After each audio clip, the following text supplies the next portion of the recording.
ನಮ್ಮ ತೆರಿಗೆ ನಮ್ಮ ಹಕ್ಕು ಅನ್ನುವಂತ ಹೆಸರಿನಲ್ಲಿ ಇವತ್ತು ದೆಹಲಿಯ ಜಂತರ್ ಮಂತರ್ನಲ್ಲಿ ಕಾಂಗ್ರೆಸ್ ನೇತೃತ್ವದ ಕರ್ನಾಟಕ ಸರ್ಕಾರದ ಬಹುತೇಕ ಎಲ್ಲ ಶಾಸಕರು ಹಾಗೂ ಸಂಪುಟ ಸದಸ್ಯರು ಪ್ರತಿಭಟನೆಯನ್ನು ನಡೆಸ್ತಾ ಇದ್ದಾರೆ. ಈ ಕುರಿತಾಗಿ ನಮ್ಮ ಜೊತೆ ಮಾತನಾಡೋದಕ್ಕೆ ಬಿಜೆಪಿಯ ಮಾಜಿ ರಾಜ್ಯಾಧ್ಯಕ್ಷರು ಹಾಗೂ ಸಂಸದರಾಗಿರುವಂತಹ ನಳಿನ್ ಕುಮಾರ್ ಕಟೀಲ್ ಅವರಿದ್ದಾರೆ. ಸರ್, ಇವತ್ತಿನ ಈ ಒಂದು ಕಾಂಗ್ರೆಸ್ ನೇತೃತ್ವದ ಸರ್ಕಾರದ ಪ್ರತಿಭಟನೆ ತಾವು ಹೇಗೆ ನೋಡ್ತೀರಿ ಅಂತ? ನೋಡಿ, ಇದೊಂದು ರಾಜಕೀಯ ನಾಟಕ.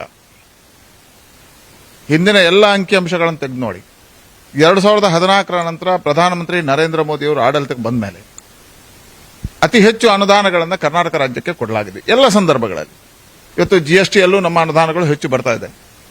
ಇವತ್ತು ಬರ ಅಥವಾ ನೆರೆ ಬಂದಿರತಕ್ಕಂಥ ಸಂದರ್ಭದಲ್ಲಿ ಹಿಂದೆಯೂ ಮನಮೋಹನ್ ಸಿಂಗ್ ಸರ್ಕಾರ ಇದ್ದಾಗಲೂ ನಾನು ಎಂಪಿ ಆಗಿದ್ದೆ. ಪ್ರಣಬ್ ಮುಖರ್ಜಿ ಇಲ್ಲಿ ಆರ್ಥಿಕ ಸಚಿವರ ವಿತ್ತ ಸಚಿವರಾಗಿರ್ತಕ್ಕಂಥ ಸಂದರ್ಭದಲ್ಲೂ ನಾವು ಬಂದು ಬೇಡಿಕೆ ಇಟ್ಟಿದ್ದೀವಿ. ಆವತ್ತಿಗೂ ಇವತ್ತಿಗೂ ಅಜಗಜಾಂತರಗಳ ವ್ಯತ್ಯಾಸಗಳನ್ನು ನೀವು ಕಾಣ್ತೀರಿ ಬಂದಿರತಕ್ಕಂಥ ಅನುದಾನಗಳಲ್ಲಿ. ಎನ್ಡಿಆರ್ಎಫ್ ಮತ್ತು ಎಸ್ಡಿಆರ್ಎಫ್ಗಳಲ್ಲಿ ಇರತಕ್ಕಂಥ ಗೈಡ್ಲೈನ್ ಆಧಾರದಲ್ಲಿ ಇಲ್ಲಿಂದ ಅಲ್ಲಿ ಬಂದಿರತಕ್ಕಂಥ ಒಟ್ಟು ವೆಚ್ಚಗಳೆಷ್ಟು, ನಷ್ಟಗಳೆಷ್ಟು ಅನ್ನುವಂಥದ್ದೊಂದು ಅಂಕಿಅಂಶಗಳನ್ನು ರಾಜ್ಯ ಸರ್ಕಾರ ಕೇಂದ್ರಕ್ಕೆ ಕಳಿಸಿಕೊಡ್ತದೆ. ಕೇಂದ್ರ ಸರ್ಕಾರ ತಂಡಗಳನ್ನು ರಾಜ್ಯಕ್ಕೆ ಕಳಿಸಿ ಅದರ ಪರಿಶೀಲನೆಗಳನ್ನು ಮಾಡುತ್ತೆ. ಆ ನಂತರ ಹಂತ ಹಂತವಾಗಿ ಅನುದಾನಗಳನ್ನು ಬಿಡುಗಡೆ ಮಾಡುತ್ತೆ. ಇದು ನೆರೆ ಮತ್ತು ಬರ ವಿಚಾರಗಳಿಗೆ ಇರತಕ್ಕಂಥ. ಬಾಕಿ ಉಳಿದಂತಹ ಸಂದರ್ಭಗಳಲ್ಲಿ ಎಲ್ಲ ರಾಜ್ಯಗಳಿಗೆ ಸಮಾನವಾಗಿರ್ತಕ್ಕಂಥ ಹಣವನ್ನು ಹಂಚುವಂಥ ಕೆಲಸ ಕಾರ್ಯಗಳನ್ನು ಸರ್ಕಾರ ಮಾಡುತ್ತೆ.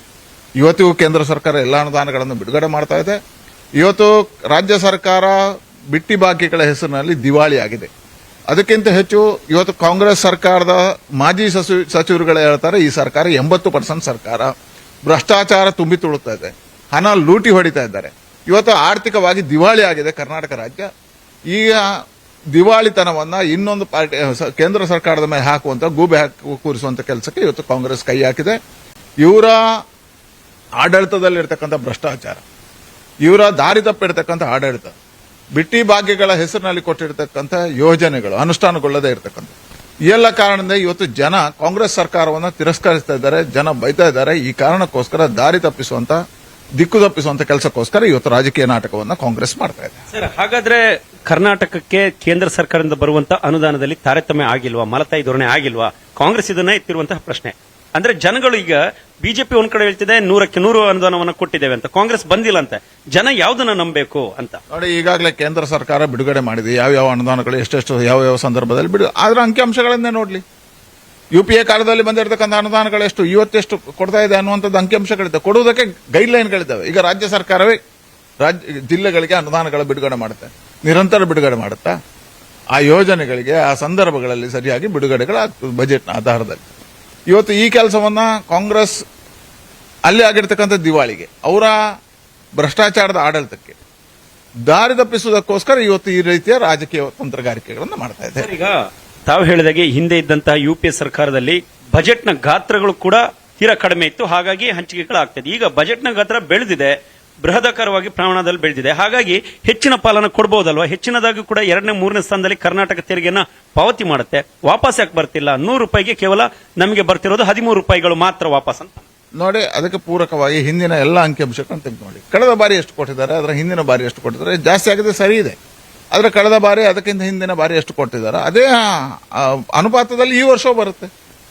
ಬರಬೇಕಿದ್ರೆ ಅದಕ್ಕೆ ಬೇಕಾಗಿರ್ತಕ್ಕಂಥ ದಾರಿಗಳಿದ್ದಾವೆ, ಆ ದಾರಿಯಲ್ಲೇ ಪಡ್ಕೋಬೇಕು ಹೊರತು ಹೋರಾಟದಲ್ಲಿ ಅಲ್ಲ. ಇವತ್ತು ಈಗಾಗಲೇ ನಿರ್ಮಲಾ ಸೀತಾರಾಮನ್ ಅದಕ್ಕೆ ಉತ್ತರ ಕೊಟ್ಟಿದ್ದಾರೆ. ಆದರೆ ಕಾಂಗ್ರೆಸ್ ಇದೆಲ್ಲವನ್ನು ಸಹಿಸಿಕೊಳ್ಳದೆ ರಾಜಕೀಯ ಮಾಡ್ತಾ ಇದೆ. ಸರ್, ಈಗ ಅದೇ ಕಾಂಗ್ರೆಸ್ನ ಶಾಸಕರು ಹೇಳ್ತಾರೆ, ಬಾಲಕೃಷ್ಣ ಅವರು 25 ಜನ ಬಿಜೆಪಿ ಸಂಸದರಿದ್ದಾರೆ, ಅವರು ನಿಜವಾಗ್ಲೂ ಗಂಡಸರಾಗಿದ್ರೆ ಅನುದಾನ ತರುವುದರಲ್ಲಿ ಅವರು ಯಶಸ್ವಿ ಆಗ್ಲಿ ಅಂತ. ಸ್ವಾಮಿ, ನಿಮ್ಮಲ್ಲಿ ಗಂಡಸ್ಥಾನದ ಪ್ರಶ್ನೆ ನಿಮ್ಮಲ್ಲಿ ಅವಶ್ಯಕತೆಗಳಿಲ್ಲ. ಇಲ್ಲಿ ಮನಮೋಹನ್ ಸಿಂಗ್ ಸರ್ಕಾರ ಇದ್ದಾಗ, ನಿಮ್ಮದೇ ಸಚಿವರಿದ್ದಾಗ, ನಿಮ್ಮ ಮುಖ್ಯಮಂತ್ರಿಗಳು ಬಂದ್ರೆ ನಿಮ್ಮ ಹತ್ರ ಭೇಟಿಗೆ ಅವಕಾಶ ಕೊಡಲಿಲ್ಲ. ಆಗ ನಿಮ್ಮ ಮುಖ್ಯಮಂತ್ರಿಗಳಿಗೆ ಗಂಡಸ್ಥಾನ ಇರಲಿಲ್ವಾ? ನಾವು ಆಗಲೂ ಎಂಪಿ ಆಗಿದ್ದೆವು, ಯಾಕಾಗ ಮಾತನಾಡಲಿಲ್ಲ? ಬಾಕಿ ಎಲ್ಲಾ ಸಂದರ್ಭಗಳಲ್ಲಿ ಇವತ್ತು ಕೇಂದ್ರ ಸರ್ಕಾರದಿಂದ ಅನುಪಾತದ ಆಧಾರದಲ್ಲಿ ಏನು ಬರಬೇಕು ಅದು ಬರ್ತಾ ಇದೆ.